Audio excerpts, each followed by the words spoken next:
Temos agora o lag. Estamos no ar.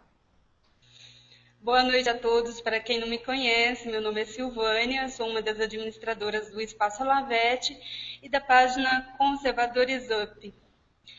Boa noite, professor Olavo, tudo bem? Boa noite, Silvana. Boa noite, Mauro. Tudo bem? Tudo bem, graças a Deus. Boa noite, Roxane. Boa Gente, noite, Silvânia. eu Boa acho que a noite, gente não está no Mauro. ar. Eu acho que a gente não está no ar ainda. Não? A gente está ao vivo aqui pela janela do Hangout, mas a gente não está aparecendo no YouTube ainda. Ah, não? Não, tô esperando aqui para ver se a gente entra. Se alguém Tá. puder. Tá Opa, ok? estamos entrando. Entramos. Podemos Estamos no reiniciar. ar? Estamos no ar. Estamos. Boa noite a todos. Boa noite, professor Olavo, tudo bem? Boa noite, tudo bem? Boa noite, Roxane, tudo bem? Boa noite, Silvânia. Boa noite, Mauro. Boa noite a todos. Mauro, quero agradecer pela sua contribuição para que esse hangout acontecesse de maneira. Você contribuiu de maneira 100%. Professor Olavo, obrigada por ter aceitado o convite. É um prazer, é um prazer. Quero agradecer também a todos que participaram de uma forma ou de outra, divulgando o banner do evento e mandando suas perguntas. Infelizmente, não teremos aqui a presença da Cris, porque houve imprevisto, mas ela deixou sua pergunta de maneira carinhosa. Professor Olavo, o porquê do tema amor, né?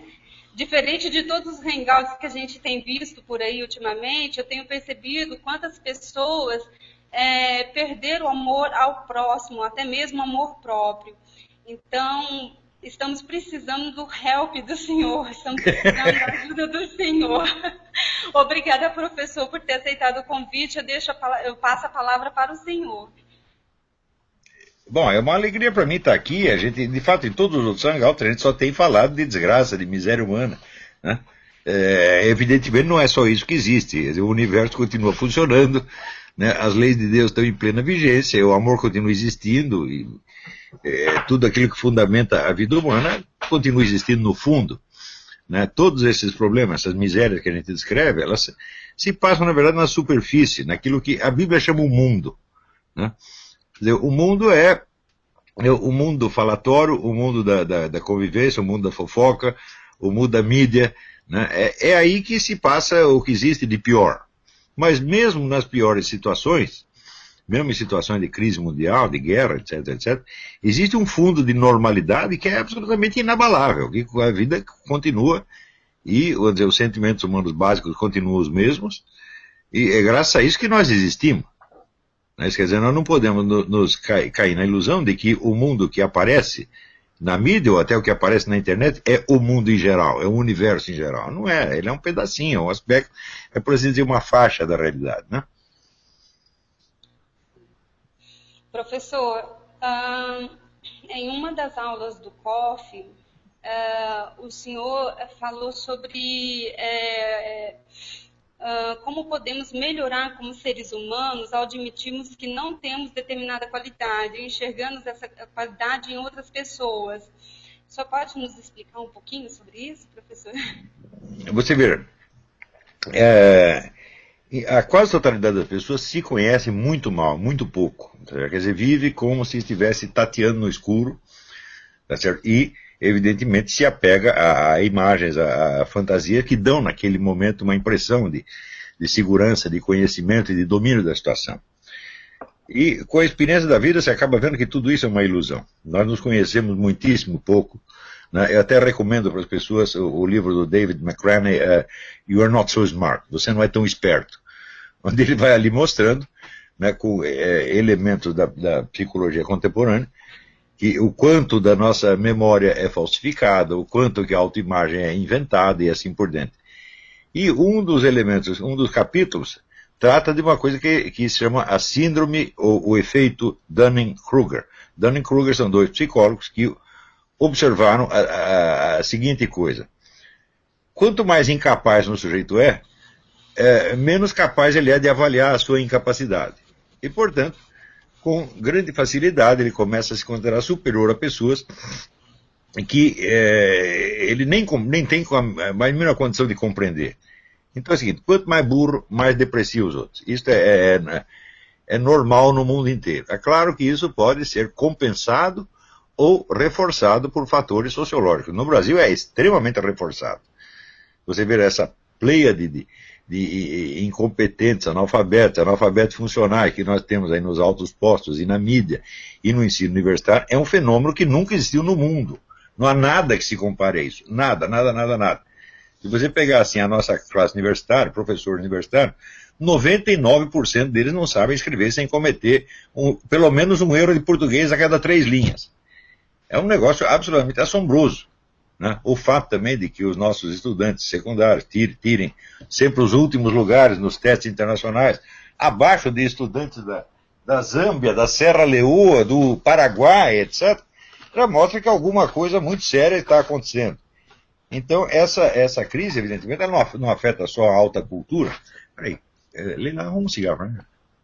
Não afeta só a alta cultura, mas afeta profundamente a vida pessoal. Quer dizer, não é só uma crise da inteligência superior. Não, é uma crise do entendimento da vida no dia a dia. As pessoas não entendem o que está acontecendo, não entendem suas próprias vidas e, portanto, não chegam a um nível mínimo de maturidade para poder tomar decisões, de entender o que se passa. O resultado é um estado permanente de exasperação emocional, onde todo mundo se sente vítima, todo mundo se sente está ofendido o tempo todo, e todo mundo fica buscando compensações, e a vida com isso vai piorando cada vez mais. O pior é que essa imaturidade, essa exasperação emocional, hoje é muito explorada politicamente. Quer dizer, são correntes políticas que estão interessadas em fazer as pessoas se sentirem cada vez mais oprimidas, cada vez mais injustiçadas, para dizer, não, eu vou proteger vocês, eu vou defendê-los dos malvados, etc, etc. E com isso, estão criando um inferno. Estão transformando o ódio de todos contra todos. Né? Só que para perceber isto, e perceber qual é a raiz desse mal, a gente já precisa ter alguma maturidade, alguma experiência da vida. Né? Agora, o que eu chamo de experiência da vida não é só a experiência exterior, porque pode acontecer muita coisa na vida do neguinho, e ele não conseguir introjetar aquilo, não conseguir processar aquilo e tirar algum resultado, tirar algum conhecimento disso. Quer dizer, a pessoa, ela cresce, mas não amadurece. Quer dizer, a gente está cheio de crianças aí de 60, 70, 80 anos, né? Moleques, né? Que... Realmente. Então, nesse panorama, você falar de amor é até um negócio utópico, porque para grande parte das pessoas o amor é apenas uma coisa, é um ideal, uma coisa idealística que elas nunca vão alcançar, porque elas não vão poder saber o que é, não vão poder vivenciar isso. Tá certo? Então, em geral, vão reduzir o amor àquela paixão momentânea. Né? Tem até uma história árabe famosa, que tinha uma moça muito bonita, muito rica, mas ela vivia muito reclusa em casa. E tinha um sujeito que estava apaixonado por ela, um homem rico também. E um dia estava passando a empregada da moça, e ele parou a empregada e começou a fazer um poema sobre a patroa dela. Não, a sua patroa era isso, era aquilo, era um sol, era os anjos. Blá, blá, blá, blá. Daí, quando a empregada chegou em casa, ela disse, eu encontrei o seu fulano. Ela perguntou, o que ele disse? Aí ele disse que ele quer comer a senhora. Mas ele falou assim? Bom, não foi bem assim, mas em substância foi isso. Então, em geral, o que você tem é apenas, vamos dizer, uma atração erótica, adornada com palavras, com símbolos, etc, etc. Né? Mas a gente não pode esquecer o seguinte, a atração erótica, por mais intensa que ela seja, e por mais real que ela seja, ela culmina num treco chamado orgasmo. Quer dizer, é muito rapidinho e passa, tá certo? E depois você tem um vazio, um estranhamento, um afastamento, isso é normal. É o negócio do latino, do omne animal post coitum triste. Quer dizer, todo animal depois do coito fica triste. Então, quer dizer, enquanto você está naquele processo de excitação, você vê a sua companheira de uma certa maneira. Depois que passou o orgasmo, você vê de outra. Bom, então você tem duas impressões completamente contraditórias. Tá certo? Mas o fato é o seguinte, uma impressão é causada, vamos dizer, pela excitação sexual, e a outra é causada pelo cansaço e pelo refluxo, por assim dizer, refluxo da maré. Tá certo? Então, mas a pessoa continua a mesma. Foi a sua impressão que mudou. Quer dizer, entre aquela impressão paradisíaca do começo e a impressão tediosa, ou às vezes até deprimente, que se segue, existe uma pessoa de verdade, que não é bem uma coisa e nem a outra, que é um mistério, uma coisa que nós não sabemos exatamente o que é. Ora, é só quando nós aprendemos a amar esta coisa misteriosa, que não depende de nós, é que nós chegamos, vamos dizer, na escala verdadeira do amor. Né? Antes disso, são só impressões, onde você está usando o outro como se fosse um personagem do seu teatrinho mental. Então, num determinado momento, ela representa tudo que existe de mais maravilhoso. Por quê? Porque o sujeito está excitado sexualmente. E no outro instante, ela representa, vamos dizer, o tédio, a tristeza, a depressão. Por quê? Porque ele está cansado. Né? Então, todos os seres humanos experimentam isso. Né? E eu não sou muito trouxa nessa coisa. Eu logo percebi que era assim. Eu estou vendo a pessoa de duas maneiras diferentes. Eu devo estar enganado nas duas vezes. Né? Porque, independentemente do que eu estou imaginando dela, alguma coisa ela é na realidade. E cadê esta coisa? Né? Então eu vi, ora, a gente na verdade não está se relacionando com a pessoa, está se relacionando com duas impressões subjetivas que a gente tem. Né? Eu digo, mas por trás deve haver uma pessoa real. Tá certo? E eu acho que o amor começa aí. Começa quando você admite que o outro é alguém que existe independentemente de você, independentemente das impressões que você tem, independentemente do que você está sentindo. E que tem lá os seus próprios sentimentos, a sua própria vida interior, a sua própria profundidade, etc, etc. E quando você começa a se interessar por isso, é isso que eu chamei, já num estudo do texto antigo, eu chamei a contemplação amorosa. Quer dizer, você olhar o outro querendo que ele seja aquilo que ele é, sem você querer alterá-lo. Fala, não, eu quero saber quem é essa pessoa mesmo, de verdade. Sem que a minha imaginação a altere, sem que a enfeite, nem a deforme, nem nada. Então você ter, vamos dizer, todo o respeito pela integridade ontológica da outra pessoa. Ela é alguém que não depende de você, não foi você que criou, não foi você que inventou, tá certo? E uma pessoa pela qual você passa pela vida dela por um momento, pode ser até muitos momentos, mas ela continua independente de você, tá certo? E ninguém morre junto, né? Todo mundo morre sozinho, todo mundo nasce sozinho e morre sozinho, tá certo?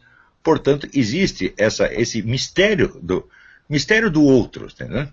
Que pensando bem, é a coisa mais maravilhosa dessa vida. Porém, como as pessoas agem muito, ligam demais para o seu impulso emocional, seja positivo, seja negativo, não chegam a pegar a apreender esta realidade do outro. Entendeu? Então é por isso também que, por exemplo, no Brasil as pessoas brigam muito. Né? Anos atrás eu conheci um americano aqui, um homem cultíssimo, que viveu algum tempo no Brasil, e ele dizia assim, esse é um povo muito nervoso. E ele tinha razão. Quer dizer, o brasileiro fica bravo por pouca coisa, ele se sente ofendido por pouca coisa. Tá certo? É claro que é um país de pessoas frustradas. Né? Eu, quando era moleque, eu vivia num bairro ali perto do Cambuci, e eu comecei, e logo não só eu e meu irmão, começamos a observar que só tinha pessoas fracassadas em volta. Não tinha uma pessoa que tivesse dado certo. Né? Aquilo era um bando de coitadinhos, de incompetentes, tá certo? De fracassados. E a gente olhava um para o outro e falava, pô, nós estamos ferrados aí, porque os adultos estão tudo assim. Né? E a gente tinha muita dó das pessoas. Né? E eu lembro que eu tinha uma vizinha, ela tinha 3 filhos, e 3 filhos já crescidos, dos quais um era maluco, o outro era um bêbado, e o terceiro um coitado que se matava para sustentar todo mundo. De vez em quando, o maluco e o bêbado tinham acesso e brigavam, e a velhinha vinha desesperada. A nossa era o único telefone que tinha na rua, naquele tempo, né? Telefone era uma raridade. Então ela entrava em casa falando, dona Anice, posso telefonar para o psicopata? Né? E daí o meu irmão, ele não sabia se ria ou se chorava. Mas eram todas as pessoas assim, os coitadinhos. Em uma sociedade de coitadinhos, vamos dizer, o amor é uma raridade. Em geral, o que você tem são fantasias, são emoções, são desejos que simulam para a pessoa, simbolizam o amor. E, de fato, alguma coisa do amor tem, são aspectos simbólicos, sinais do amor, mas não são amor efetivamente, né? Então entra aí a paixão e o amor, né? A primeira pessoa, ela também, agora vamos falar assim, no amor de homem e mulher, o homem primeiro, ou a mulher imagina, eles imaginam uma pessoa tal, aí entra a paixão. Mas se não houver um amor, isso não permanece. A paixão ela é passageira. Ela dura um mês, uma semana, ou até mesmo anos, né? Mas ela é passageira. E se não houver realmente um amor, a pessoa aprender a conviver com com os defeitos, aprender a gostar até mesmo dos defeitos da outra pessoa, esse amor não permanece. Não é, olha, é pior do que você está falando, porque a paixão não é só que ela é passageira.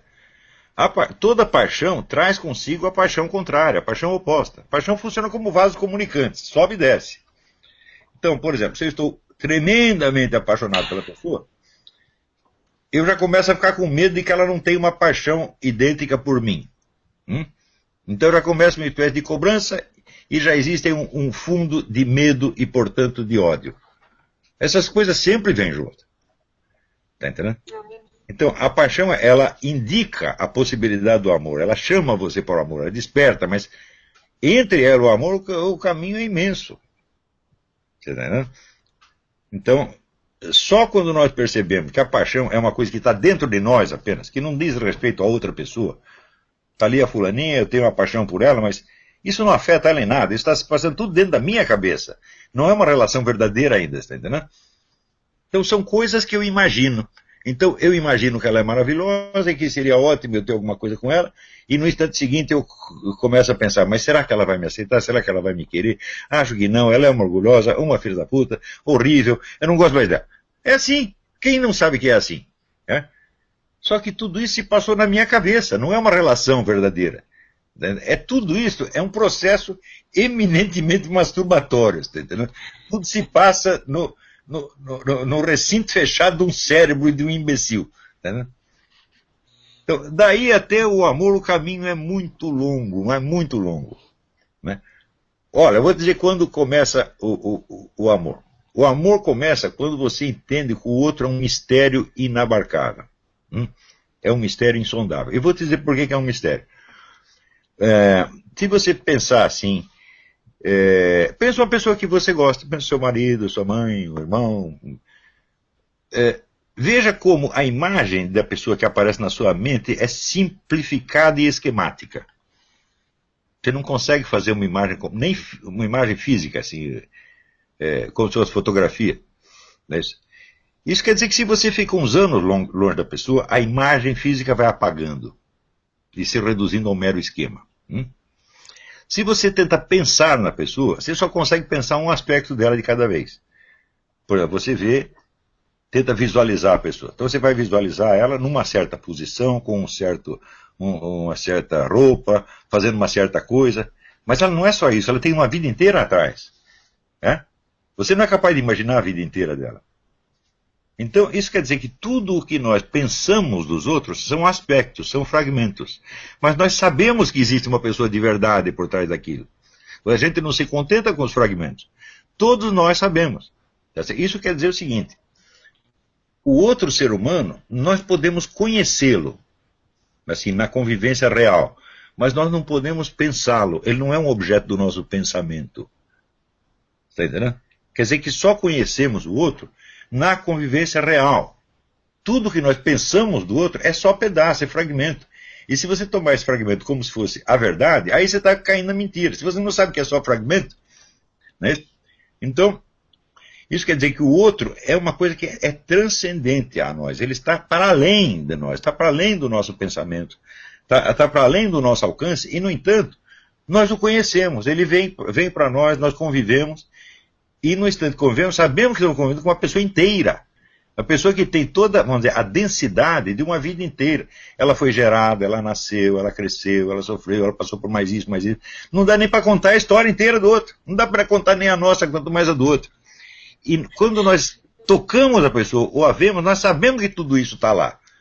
Nós não confundimos a pessoa real com a imagem que aparece na nossa cabeça. Então, isso quer dizer, o Kant dizia, existem coisas que nós podemos pensar, mas não podemos saber. Eu digo o contrário, ô cretino. Há coisas que você pode saber, mas não pode pensar. Coisas que jamais se reduzem a um conteúdo da sua consciência, porque são coisas que estão no mundo real e que só podem ser conhecidas no mundo real. Entendeu? E o outro ser humano é isto. Nós só podemos conhecê-lo na realidade dele, não no nosso pensamento. E por mais que você conviva com a pessoa, e por mais coisas que você saiba dela, você não esgota. Entendeu? Sempre existe uma realidade que está para além de você. E na hora que você vê isto, é que você quase se prosterna diante do mistério do outro. Diz, olha, o que está aí é uma coisa ilimitada, uma coisa que eu não poderia inventar, uma coisa que eu não tenho capacidade de inventar, e que, no entanto, existe e fala comigo, tá certo? E tem um eu, e a gente, em certos momentos, se encontra, tá certo? Então, isto é uma maravilha da existência humana. Mas poucas pessoas chegam a desfrutar disso, por quê?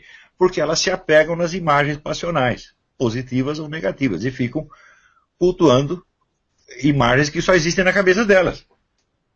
Você está entendendo? Então não chega a captar esse mistério do outro, que é a maior maravilha que tem na vida humana. Professor, como eu falei, né, a Cris deixou uma pergunta e, dando sequência, vou ler a pergunta da Cris para o senhor. Partindo da ideia de que o amor também correção, correção, orientação e não significa bajulação ou conveniência, qual conselho o professor dá para quem tem a mania de entender uma crítica de conteúdo como ofensa ou como sinal de inveja ou perseguição? Bom, sempre que a gente tenta corrigir uma pessoa, em muitos casos nós estamos apenas tentando ajustar a realidade da pessoa a uma imagem que nós fazemos dela. Tá certo? Isso, evidentemente, nunca dá certo. Então, eu acho que para você começar a corrigir uma pessoa, primeiro você precisa saber o que ela realmente pode ser e o que ela realmente quer ser. E só adianta você corrigi-la em nome dessa esperança que já está dentro dela. Eu não posso forçar uma pessoa a ser o que eu quero que ela seja. Mas eu posso ela ser o que ela no fundo quer ser. É só isso que funciona. Está entendendo? Agora, quando a gente vem com uma tábua de valores pronta, vem lá, etc, etc, e já quer ajustar o outro no código, tá certo? Nós já estamos trocando o concreto pelo abstrato. Eu digo, olha, você vem com o código mais maravilhoso do mundo, você vem com os 10 mandamentos, né? Daí o cara, isso aqui foi coisa de Deus, então a gente tem que obedecer, é um negócio sério, não é para brincadeira. E eu começo a vestir os 10 mandamentos no outro como se fosse uma camisa de força. Então você, na hora que se fez isso, você já violou os 2 primeiros mandamentos. Primeiro mandamento, amar a Deus sobre todas as coisas. Amar a Deus é o seguinte, você para pensar quantas vezes você pensou coisas contra Deus. Você culpou Deus do que te acontece. Todo mundo faz isso. Enquanto a gente não parar de fazer isso, é ridículo dizer que está amando Deus. Então, mais certo é dizer, nós estamos odiando Deus a maior parte do tempo e, ao mesmo tempo, dizendo para nós mesmos que nós deveríamos amá-lo. Então nós temos que primeiro examinar a nossa mente, a nossa formação, o nosso subconsciente, para ver quantos elementos demoníacos de revolta contra Deus existem ali dentro. E a gente removendo um por um. Aí você começa a aceitar, tá certo? O bem que Deus está te fazendo. Que você não sente normalmente. Porque o bem que Deus faz é a natureza das coisas. Ele não precisa estar inventando um bem novo a cada momento. A simples existência, né, que provém dele, já é o primeiro do benefício. Eu não poderia me dar a mim mesmo a existência. Esse é o primeiro. Então, na medida que a gente começa a perceber o amor divino funcionando na nossa vida, aí nós começamos a ter um pouco de amor a Deus. Na hora que tem um pouco de amor a Deus, a gente começa a ter um pouco de amor a nós mesmos. Porque toda vez que você cospe em Deus, está acertando em você mesmo. Então, nós vivemos numa espécie de sadomasoquismo permanente, né? A hora que para com esse sadomasoquismo e você começa a ter um pouco de amor a Deus, aí você tem um pouco de amor a você mesmo, e daí dá até para você amar o próximo. Hã? Você está entendendo? Mas primeiro tem que fazer essas coisas. Tem que limpar o ódio, limpar a revolta, está entendendo? É porque somos a imagem e semelhança de Deus, e então primeiro amar a Deus para depois amar nós mesmos. Claro, mas e é assim, evidente. para poder amar o próximo. É evidente. Se você, sem amor a Deus, não tem amor ao próximo. É ridículo. Então, veja, existe muito cara ateu que tem amor a Deus. Ele não sabe, mas tem. E muito religioso querendo matar a Deus se pudesse. É uma questão que não está na doutrina, mas está no fundo da sua alma, no seu, naquela acha que só Deus conhece. Está na Bíblia, Deus sonda os rins e os corações. Ele sabe o que você está pensando no fundo. Tá certo? Então, a gente tem que conhecer essas coisas e ver, né? Você vê, com 67 anos, até eu me surpreendo, descobrindo momentos da minha vida em que eu fiquei enormemente revoltado com Deus por causa de coisas que me aconteciam. E que Deus não tinha nada a ver com a história, tá entendendo? Quer dizer, que era coisa da liberdade humana, alguém me sacaneou, não foi Deus que me sacaneou, foi o seu fulano, tá certo? E a gente, como se sente vítima inerme, se acaba culpando a Deus, e isso só atrapalha a sua relação com você mesmo. Porque o fato é o seguinte, nós só nos conhecemos através de Deus. Né? É só Deus que se conhece. Você está entendendo? O que é que Deus fala na Bíblia? Moisés pergunta, quem é você? Ele diz, eu sou o eu sou. Isso quer dizer que Deus é um ente totalmente personalizado. Nele não existe nada de estranho a ele, como existe em nós. Nós temos elementos hereditários, culturais, educacionais, linguísticos, todos que vieram de fora e que nós fomos incorporando e que não são nós. Então, o que é pessoal em nós é só um tiquinho. O resto é tudo impessoal. Agora, em Deus não existe isso. Não tem nada de estranho, em Deus não existe nada de estranho ao próprio Deus. Então, ele é um eu, na plenitude do termo. E nós só somos um eu, por assim dizer, por procuração. Quer dizer, eu falo, eu sou assim, assim, assim. Bom, mas e tem lá o meu subconsciente, que eu não conheço. Tem a minha herança genética de milênios, que eu também não conheço. Tem tendências que estão lá no meu subconsciente que eu não conheço. Tem hábitos que eu adquiri que eu já nem lembro mais. Tem ideias que vieram de fora que eu incorporei e disse que são minhas, mas eu nem sei de onde saíram. Então, nós somos muito imperfeitamente personalizados. E esta é a nossa dificuldade para amar as outras pessoas. Porque nós tendemos a ver as pessoas também por estes mesmos esquemas substitutivos. Quer dizer, na falta, vamos dizer, de um eu forte, consciente, né, mais personalizado, nós criamos, então, imagens, cacuetes, opiniões, etc, etc. E é isso, através desta máquina infernal, que nós vemos os outros. Então, os outros se transformam em instrumentos do nosso prazer e da nossa dor. Mas esta é uma função acidental. Não está na natureza deles. A gente não sabe qual é a natureza deles. Quer dizer, por trás do prazer e da dor que as pessoas nos causam, existe a realidade da pessoa. Como ela é mesma. Você está entendendo? E é isso que nós devemos tentar conhecer e nos relacionar com ela. É por isso que eu digo para as pessoas, sempre recomendo, tudo que você disser, diga de coração na mão. Você tem que estar o mais inteiro que você possa. Nós não conseguimos ser inteiros, jamais. Porque sempre tem o resíduo impessoal que está em nós. Mas o mais que nós pudermos. Agora, por que isso é difícil? Porque as pessoas, elas têm medo da vida. Todo mundo tem medo da vida porque tem medo da morte. Né? Então, começa já desde pequeno a se apegar em símbolos protetivos. São talismãs. Um talismã é a profissão. Você veste uma identidade profissional e você fala como um membro daquela profissão. E você se sente protegido por trás daquilo. Você veste lá seu uniforme, sua farda, seu guarda-pó. E você adota a linguagem daquela profissão e você se sente mais protegido ali. Só que isso aí só vai impedir o seu contato com você mesmo. Você está entendendo? Então, por exemplo, você pega assim, quando você lê os meus livros, eu digo, mas por que você não usa a linguagem acadêmica dos filósofos? Deus me livre e guarde de fazer isto. O dia que eu fizer isso, vocês, por favor, me peguem, me joguem na privada e puxem descarga. Né? Porque o esforço da gente, de todo escritor, é falar desde o coração. É um negócio que falava o Saul Bellow. Você tem os ideólogos que lidam com ideias, doutrinas, etc, etc. Você tem os escritores que lidam com impressões autênticas, impressões verdadeiras. Tentar exprimir as coisas do jeito que você as percebeu. Né? Isso é muito difícil. Para isso você tem que personalizar o seu modo de ser, personalizar a sua linguagem, personalizar a sua conduta e ser cada vez mais uma pessoa de verdade. O que é a pessoa de verdade? Aquela mesma pessoa que quando você morrer vai comparecer no juízo final. Você está entendendo? Sabendo quem você é, o que você fez. Claro que não tudo, só Deus sabe tudo. Mas sabendo o máximo que der. Tá certo? Até para a gente poder falar com Deus como seres humanos adultos. Né? E não ficar se fazendo de criancinha, de coitadinho, ou de vítima, vitiminha revoltada. Né? Isso tudo é muito feio. Não é isso?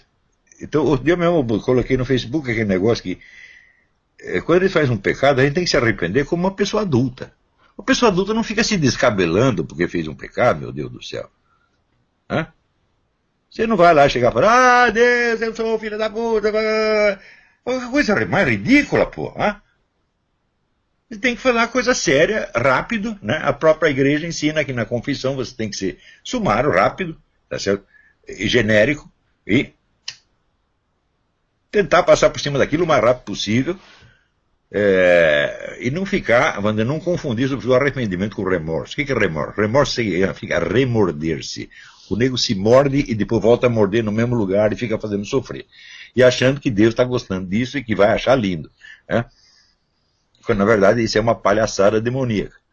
Então, às vezes ele pede perdão a Deus e, na verdade, ele não está pedindo nem de coração, ele pede perdão para ele mesmo, né? Ele acaba pedindo perdão para ele mesmo e volta a cometer o mesmo pecado. Não, já está cometendo nessa mesma hora. O perdão protocolar, né? Já está cometendo, quer dizer, aí isso é um drama que não termina nunca, você está entendendo? E da onde vem isso? Isso vem do fato de que as pessoas, pais, mães, educadores, pegam as crianças e começam a vestir em cima delas uma carapaça de regras morais. Digo, olha, para uma criança entender uma regra moral, ela precisa ter um eu, pelo menos um eu desenvolvido. Antes dos 5 anos não tem. Então, o que você manda uma criança de até 5 anos fazer, ela não vai fazer o que você está mandando fazer, ela vai fazer o que você está fazendo. A criança até essa idade só aprende pela imitação. Se você grita com ela, não faça mais isso, o que ela aprende? Aprende a gritar. Não adianta, o que você diz, o conteúdo que você diz não tem importância, importa o que ela vê você fazendo. Então, todo bichinho aprende por imitação. O ser humano, o bichinho humano também. E o que ele vê o pai fazendo, o que ele vê a mãe fazendo, é o que ele vai fazer. Então você chegar lá com a Bíblia, com os 10 mandamentos, tá certo? E dar uma bronca neles com toda a razão teológica do mundo, o que ele vai aprender? Vai aprender a dar bronca. É só isso que vai aprender. A formação da criança, ela começa a partir então dos 5 anos, dos 6 anos? Pelo menos 5 anos. Quer dizer, o que tem que fazer com a criança até os 5 anos? Fazer com ela tudo o que você quer que ela faça. Não ensine nada, simplesmente faça. Dê todo o carinho do mundo, dê atenção, seja gentil, seja educado com a criança. Está entendendo? Quer dizer, ser educado com a criança é uma coisa básica. Né? Não grite, por exemplo. Outra coisa, não, se você quer dar uma bronca na criança, às vezes você não aguenta dar bronca, mas não dê na hora que você está bravo. Porque na hora que você está bravo, você está apenas exprimindo o seu sentimento. Tá certo? É um sentimento ruim. O que ela vai aprender? Vai aprender a exprimir o sentimento ruim. Agora, se você espera mais um pouquinho, eu digo, olha, em vez de você dar aquela bronca naquele momento, você dá no outro, você talvez consiga até transmitir alguma coisa para ela. Na base, num tom de conselho, coisa assim, talvez até funcione. Mas descarregar suas emoções em cima de uma criança, a própria Bíblia diz, não atormente seu filho. Você atormenta o bichinho, ele vai aprender a atormentar você. Você está criando ali um pentelho, entendeu? Que vai te atormentar pelo resto da vida. Então, o problema, não existe código moral. Veja, Jesus diz que só tem os 2 mandamentos centrais, amar a Deus e amar o próximo. Né? Não há outros mandamentos que se sobreponham a estes. E a primeira coisa que as pessoas querem fazer quando ensinam moral é pegar toda a moral e sobrepor a esses 2 mandamentos. Você está entendendo? Então já começa a inverte tudo. Você está entendendo? Pelo desejo do quê? Da onde vem o desejo de você moldar a criança moralmente? É porque o neguinho nasceu, você já começa a pensar, esse aí é tão ruim quanto eu e eu não posso deixar que ele mostre isso para ninguém. Então eu quero encobrir os meus defeitos em cima da criança. Ué, como é que você sabe? Você sabe quantos espermatozoides tem num saco humano? São milhões. Você sabe qual foi que saiu dali? Você não sabe, você não tem a menor ideia. Então você não sabe o que aquela criança é. Ele é um desconhecido, ele é um mistério, ele é uma surpresa. Então tem que deixar o neguinho crescer numa atmosfera de amor, de proteção. A coisa principal que você dá para a criança é ensiná-la a ter segurança, confiança no pai e na mãe, para ela poder ter confiança em si. Isso é a coisa principal. As regras morais podem ficar para depois. Você está entendendo? Uma vez o Orlando Vilas Boas, sabe aquele que era da FUNAI, que lidava lá com os índios, né? Descobridor de tribo de índio, ele me contou uma história extraordinária, que tinha uma tribo do Xingu, o pessoal tudo saiu para pescar, e tinha um garotinho que ficou lá, e ele brincando com o fogo, tocou fogo em toda a aldeia. É tudo aquelas negócio de palha. Quando eles chegaram, estava tudo queimado. O que eles fizeram? Morreram de dar risada, apelidaram o menino de Capitão Fumaça e não fizeram mais nada. Que absurdo. Olha, eu acho que isso está muito saudável. Né? Porque como é que você vai fazer um menino pequeno ter a consciência da imensidão de um problema social que ele gerou? Ele não vai entender isso. Então, calma, com o tempo ele entende. O importante é que não traumatize agora, mais tarde ele vai entender.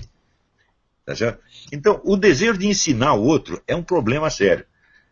Né? Ensinar é uma coisa que a gente deve fazer assim, com quem quer aprender. Não pode forçar os outros. Até ter dentro de casa uma menina ainda, né? Está indo para a pré-adolescência, então a gente percebe o carinho que nós temos em casa por essa menina, e na escola é completamente diferente. Ela aprende uma coisa com a gente e na escola ela aprende outra coisa. E ela chega aqui, a gente tem que corrigir. Então é uma correção diária. Sim, você vê aqui. É muito complicado isso. Uma coisa que me espantava, por exemplo, na escola, era como os professores nos tratavam mal. Como eles nos odiavam. Né? Então eu olhava em volta e falava, eles são adultos, nós somos crianças. Não tem um deles que haja como um verdadeiro adulto. O adulto tem que ter o instinto de proteção em cima da criança. Nenhum deles tinha, porque eles não eram adultos, eram tudo adolescente. Adolescente é um bicho egoísta. Né? E é difícil encontrar alguém que tenha passado da adolescência. E isso foi uma coisa que sempre me impressionou muito. Quer dizer, como as pessoas não têm sequer piedade pelas crianças. Né? Não tem o instinto de você proteger, carregar no colo, animar a pessoa. Não tem. Eles só queriam assim, tem aqui o regulamento, o que você tem que fazer é isso. Então, você já entrou ali, já é uma espécie de exército ou de fábrica, né? E tem um regulamento a ser seguido. Quer dizer, todo mundo está querendo moldar o outro.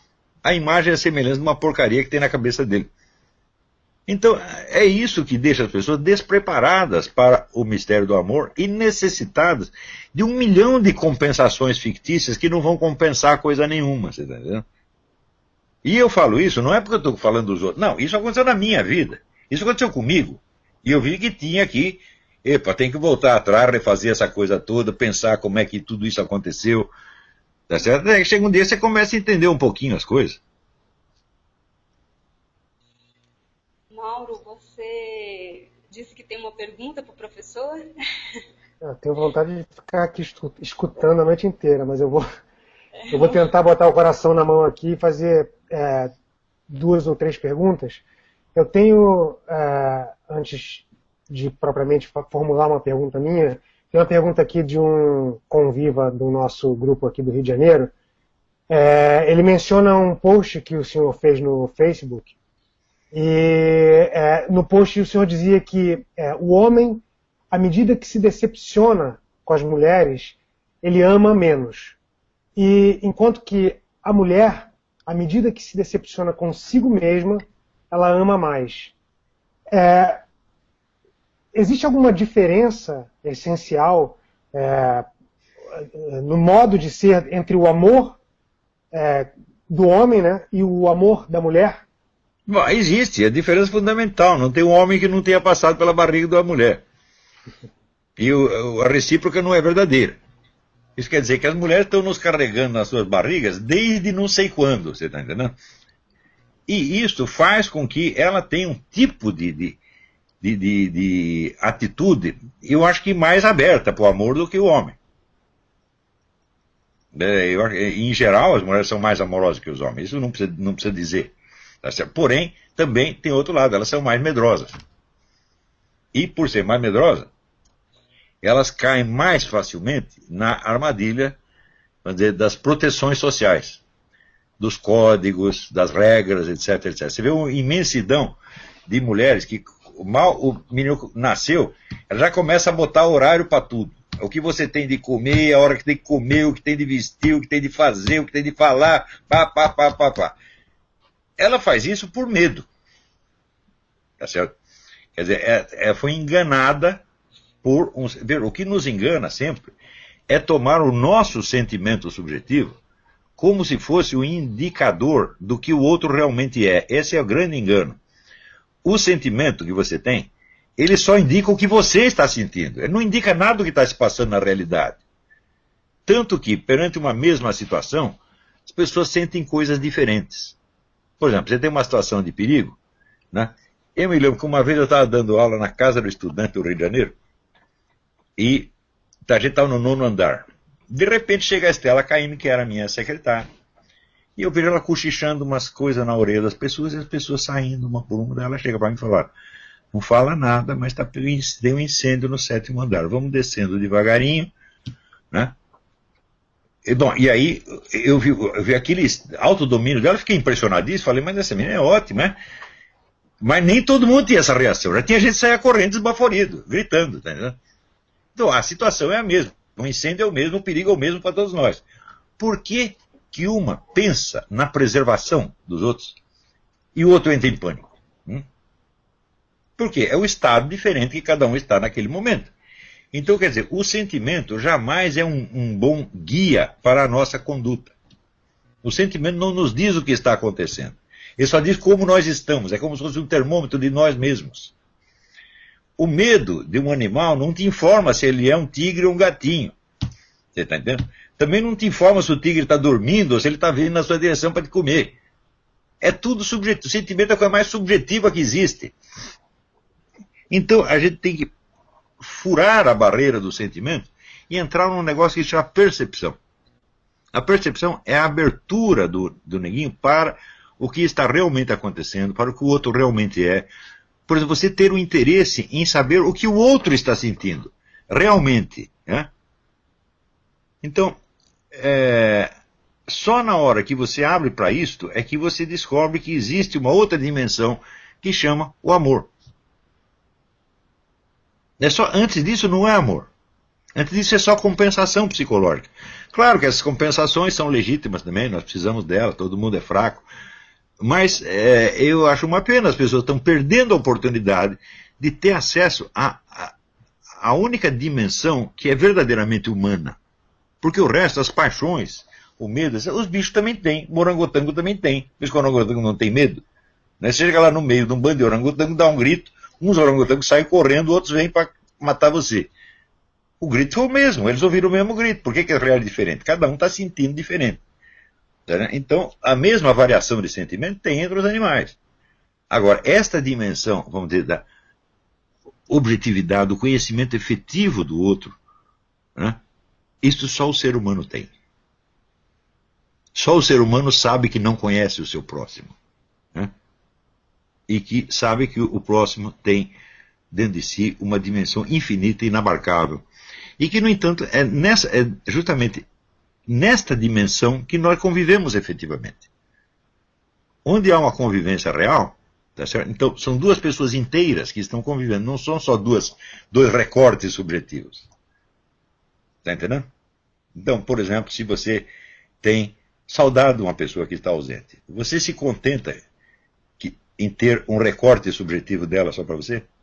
Uma recordação, uma fotografia? Não, você quer a pessoa real. Não é isso? E se vier só a pessoa fisicamente? A pessoa está lá morta, eu trago o cadáver e falo, você está com saudade do fulano, está aqui.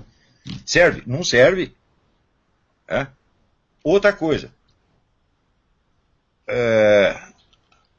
Uma vez eu tive um pesadelo e sonhei que eu tinha morrido e o diabo veio me buscar. E me levou para um lugar que era um parque de diversões. Né? E daí mostrou lá, essa aqui é sua mulher, você não estava com saudade dela? Tá? Só que eu olhei e minha mulher estava com 3 anos de idade. É? Serve isso? Também não serve, evidentemente. É? Então você quer uma pessoa inteira, com todas as possibilidades que ela tem, e uma pessoa viva e presente. Só que para você ter a pessoa viva e presente, a primeira coisa é não confundi-la com as imagens que você tem dela. E estar sempre aberto, e ter isso aqui chama o verdadeiro respeito. O que quer dizer respeito? Respicer, quer dizer olhar de novo, e olhar de novo, e olhar de novo, em vez de ficar pensando. Você está entendendo? Você ser receptivo àquilo que vem da pessoa, e não ao que você pensa dela. Então, para a gente chegar nisso, é preciso ter vivido o suficiente para daí, por exemplo, você querer viver a vida real. Você não querer mais sonho. Eu também vivi de sonho, imaginação, a maior parte da minha vida. Só que eu digo, vai que palhaçada, porra. Vou parar com isso. Né? Quer dizer, por que eu tenho que viver num mundo que eu imagino que sei como funciona, quando na verdade eu não sei nada? Eu estou num mundo em aberto, onde eu não sei nada que está acontecendo, não tenho controle nenhum de nada, mas eu estou vivendo nesse mundo já faz 50 anos, e até hoje não me aconteceu nada de gravemente mal. Né? Então, gostar de estar aberto não só ao outro, mas ao universo real. Você está entendendo?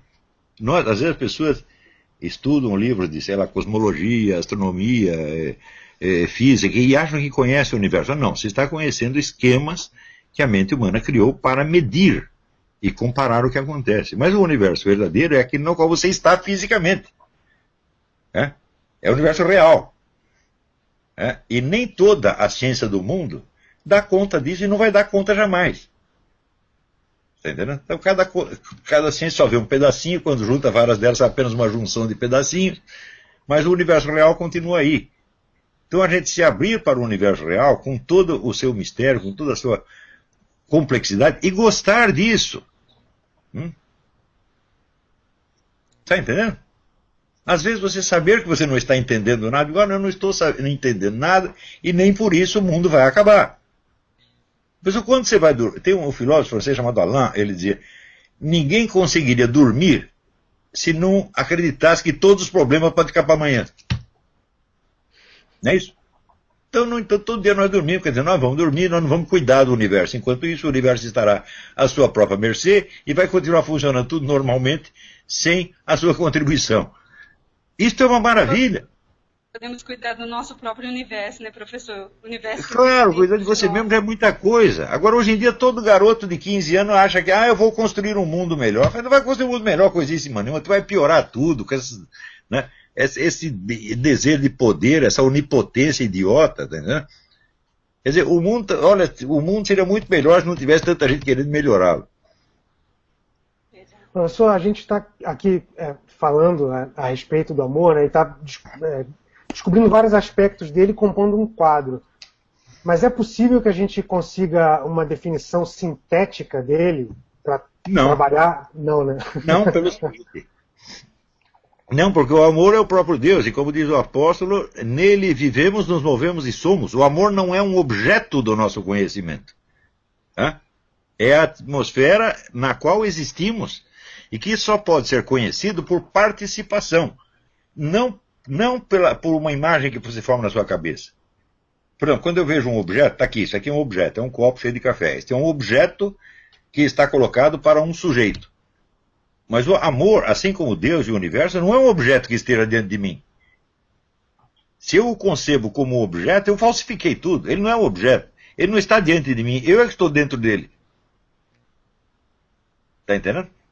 Então, aquilo que nos abrange só pode ser conhecido por participação consciente. Quer dizer, você tomar cada vez mais consciência da sua participação nessa outra dimensão que te transcende. Em vez de querer dominá-la intelectualmente, que é impossível. Está entendendo? Do mesmo modo, o amor de uma só pessoa já é uma coisa que te transcende. Está entendendo? E que só pode ser conhecido por participação. Não, nós não podemos dominar essa situação mentalmente. Não é possível isso. Talvez por isso que Perdão. Não, pode continuar, Mauro. Mas talvez por isso que o amor seja uma coisa realmente tão intangível, tão difícil de se falar a respeito, e quem mais consegue chegar próximo disso são os poetas, são os músicos. E qual a relação? Alusivamente, eles não estão tentando apreender intelectualmente. Então, a única maneira de apreender intelectualmente o amor é você apreender a situação, não ele como objeto, mas a situação real na qual ele te colocou. Aprender a sua situação dentro dele. Isso sim, isso é possível. E qual a relação? Você confessar dizer, que o amor divino é aquilo que te abrange, te contém, te criou, tá certo? Te mantém, tá certo? E você vivenciar isso como realidade e saber que os outros também estão dentro disso. Você vê, por exemplo, o ser humano, ele tem essa capacidade de se examinar a si mesmo, de se compreender como agente criador dos seus atos. Quer dizer, você exercer a liberdade no sentido metafísico. Olha, tal coisa eu vou fazer porque eu quero, fui eu que decidi. Não existe uma causa atrás de mim que me determine a fazer isso. Então eu sou, em parte, o agente criador da minha vida. Não sou um agente criador total como Deus, porque estou limitado por condições objetivas externas e internas também.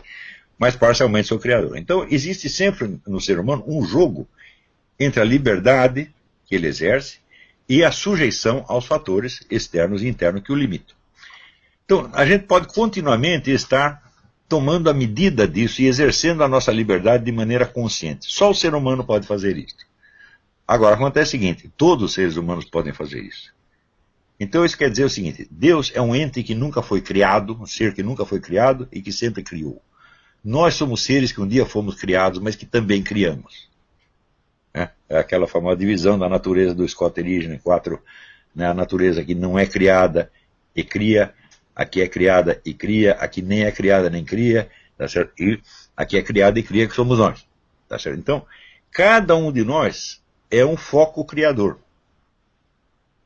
Você está entendendo? São bilhões de focos criadores. Então, você entende que esta imensa criatividade humana, que não criou a si mesma, ela tem uma fonte que é uma criatividade eterna, infinita.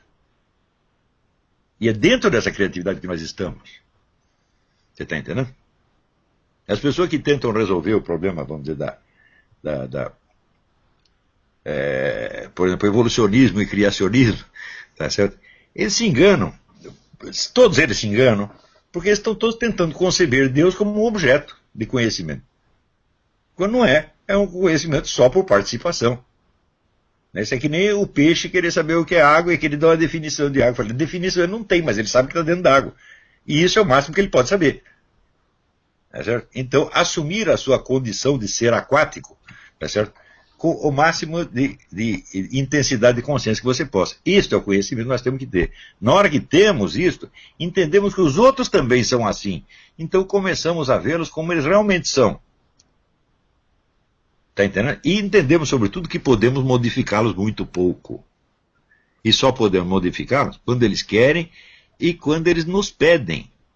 Você está entendendo? Então, eu só dou conselho para quem pede. Né? Mesmo assim, às vezes não adianta. Mas eu só ensino quem quer aprender. Se você pensar, mas a educação universal obrigatória é uma monstruosidade. Você está vendendo lixo para essa molecada? Né? Está ensinando porcaria para todo mundo. Ah, mas é gratuito. Fala, mas eu não quero nem de graça esse negócio, tá entendendo? É só para deformar a cabeça, fazer um bando de neurótico. Tá certo? Isso não adianta. Agora, quando o indivíduo quer a educação, ele quer crescer, então a gente pode ajudá-lo. Enquanto ele quiser. A hora que ele não quiser mais, acabou.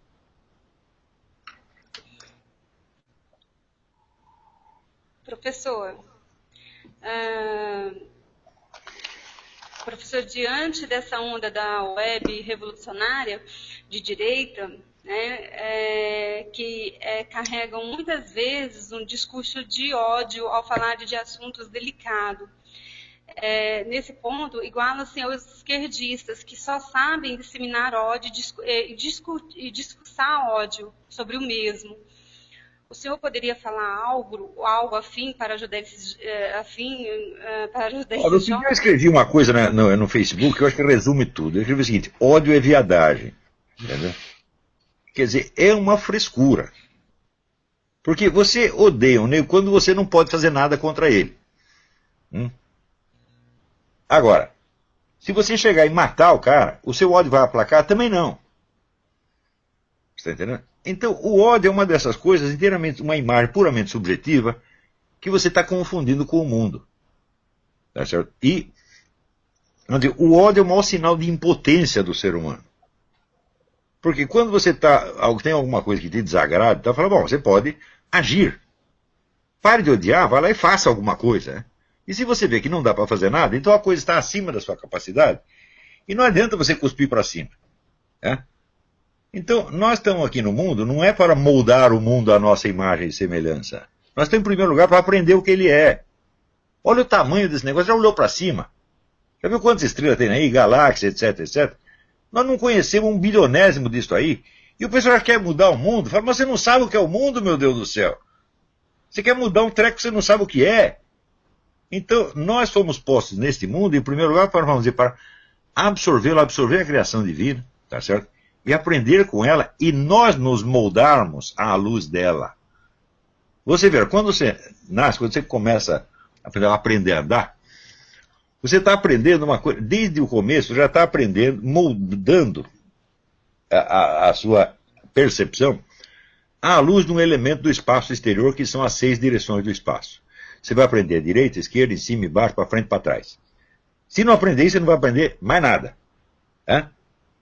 Então, você vai aprender o que é uma coisa, por exemplo, estar em cima da outra, estar dentro da outra, estar ao lado da outra. Todas essas relações espaciais, elas existem no espaço em torno, e nós vamos assimilando e estruturando a nossa mente de acordo com isso. Daí vem as categorias gramaticais, as categorias lógicas, vem tudo isso.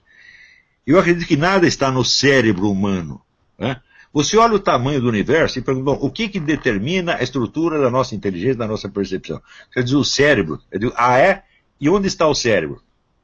É o mundo que está dentro do cérebro, ou o cérebro está dentro do mundo? Então o cérebro está aprendendo com o mundo. Ele está assimilando as estruturas do espaço, do tempo, etc, etc, e aprendendo a perceber direitinho as coisas. Tá certo? Então, desde o início, nós temos que reconhecer isso. O universo é maior que nós.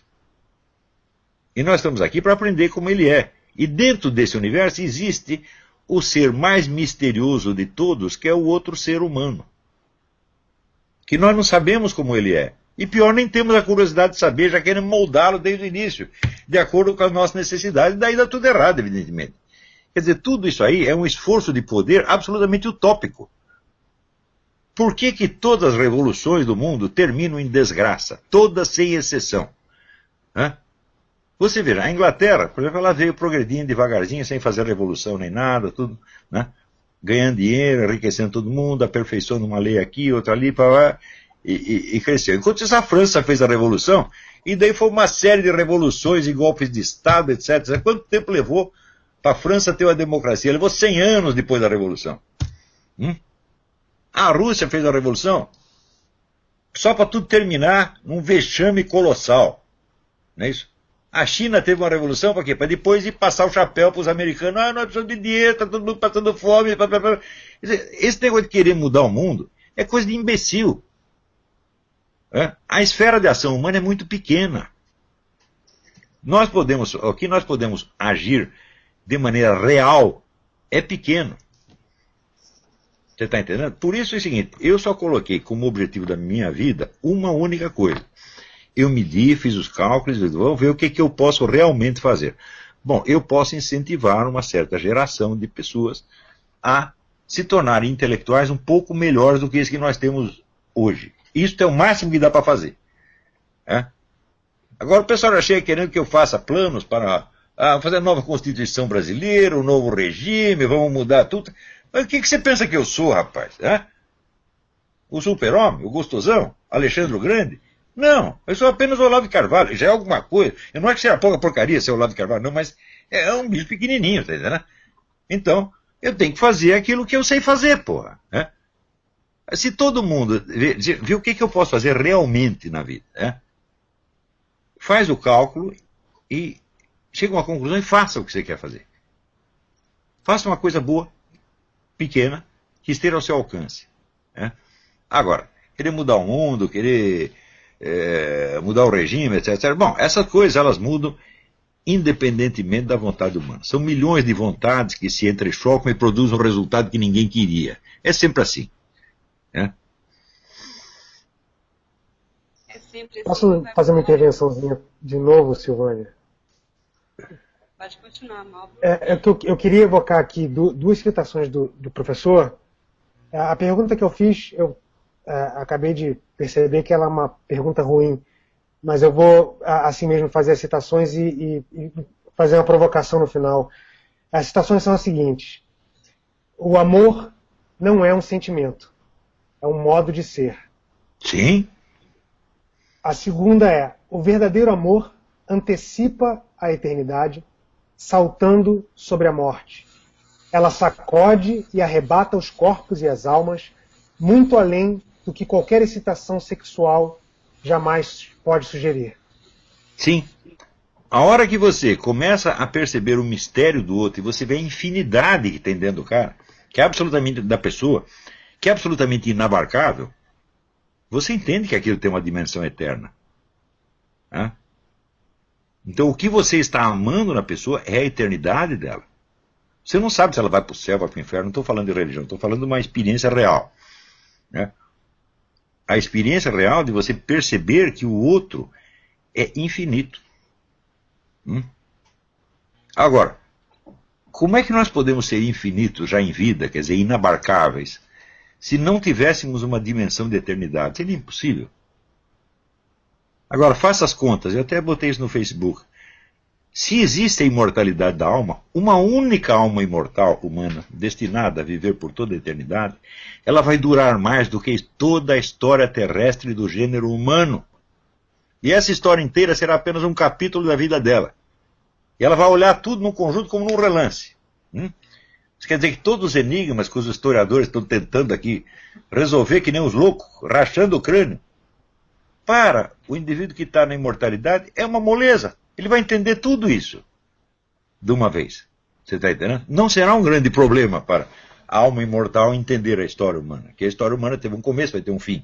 A história terrestre humana vai ter um começo, vai ter um fim. Mas a alma imortal só tem um começo e não tem fim. Quando você começa a ver esta imortalidade agindo na pessoa, e você entende a preciosidade que é aquilo, né? E você entende que existe um certo risco, não da pessoa morrer, mas de passar a segunda morte, quer dizer, ser condenado, ir para o inferno, tá certo? Não poder desfrutar da eternidade na sua plenitude, você morre de dó. E você pede a Deus que isso não aconteça. Você pede, por favor, preserve esta pessoa para sempre. E isto é o que Santo Tomás de Aquino dizia que era o amor. É uma coisa tão simples. O amor é o desejo de eternidade do ser amado. Isto é uma coisa de uma intensidade e de uma maravilha, de uma luminosidade. Quer dizer que excitação sexual perto disso é coisa de criança, porra. Claro que todos nós a temos, tá certo? Porém, a excitação sexual pode ser usada para despertar isto que está para além. E pode ser usada para se esgotar em si mesmo, você tem ali o orgasmo e depois olha a mulher e fala, pô, mas ela não é tão bonita assim, pensando bem, é uma pentelha, o que eu estou fazendo aqui? Né?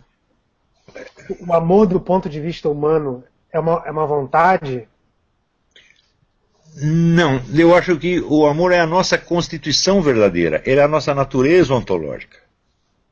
E por isso ele não pode ser, vamos dizer, dominado intelectualmente, mas ele pode ser apreendido, vamos dizer, pela experiência e pela participação consciente.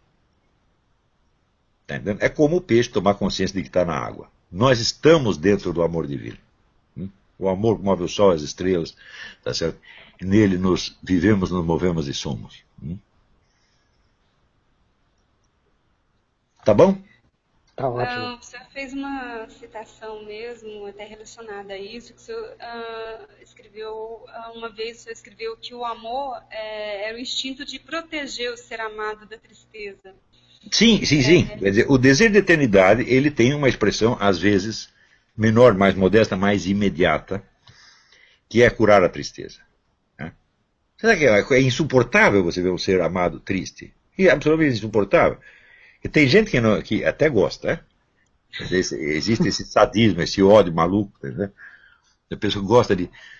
a definição do neurótico é um que sofre e quer fazer os outros sofrer. Né? Eu acho que isso aí é a maior perda de tempo que existe, o maior desperdício de energia é isso aí. Então, se você é neurótico, pare já. Isso aí não dá camisa a ninguém. Né? Então, existe essa expressão menor e mais imediata que é o desejo de curar a tristeza. Toda a tristeza, sempre. Né? Então, por exemplo, tem um reflexo que você pode desenvolver, que é fácil. Quando alguém te vem com um problema, com um sofrimento, em vez de você deixar que a pessoa infeccione você, você precisa pensar uma solução prática, imediatamente. Né? Com toda a dedicação. Não, vou pensar um negócio que vamos resolver.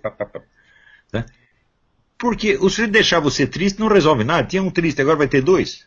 Né? Se a pessoa está triste e veio falar comigo, das duas uma, ou ela quer que eu fique triste também, então está de sacanagem, né? Ou ela quer que eu cure a tristeza dela, o que é um direito. Né? Então, não contaminar os outros com a sua tristeza. Né? Tem hora que a gente não aguenta, a gente é fraco também. Então, não, eu estou de saco cheio, eu quero encher o saco de alguém. Tá certo? Acontece isso aí, mas não deixe isso ir mais de 2 minutos, tá bom?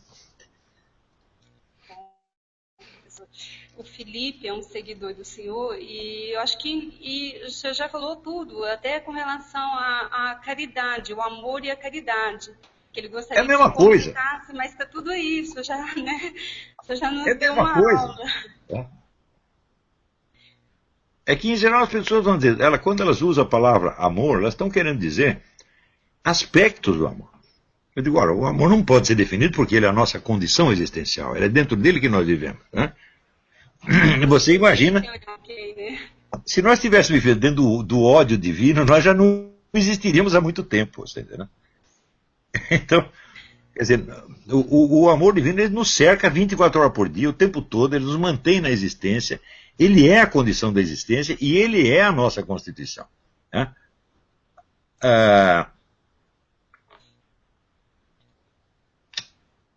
Mauro, como que está nosso tempo aí? A gente está em 1h10. Tem 1h10. Eu não quero ir muito longe porque eu quero ver o hangout do Padre Duarte. Hein? Então, Mauro, você tem mais alguma pergunta? Eu estou satisfeito, quer dizer, satisfeito não, mas eu estou resignado em pararmos por aqui, se for o caso. Professor, nós queríamos mais o dia e a noite inteira de aula falando sobre amor, mas... Eu estou às ordens para voltar quando vocês quiserem. Eu quero agradecer ao senhor, professor, por ter disponibilizado do tempo do senhor, agradecer a Leila, a Roxane, que me atendeu de forma tão carinhosa.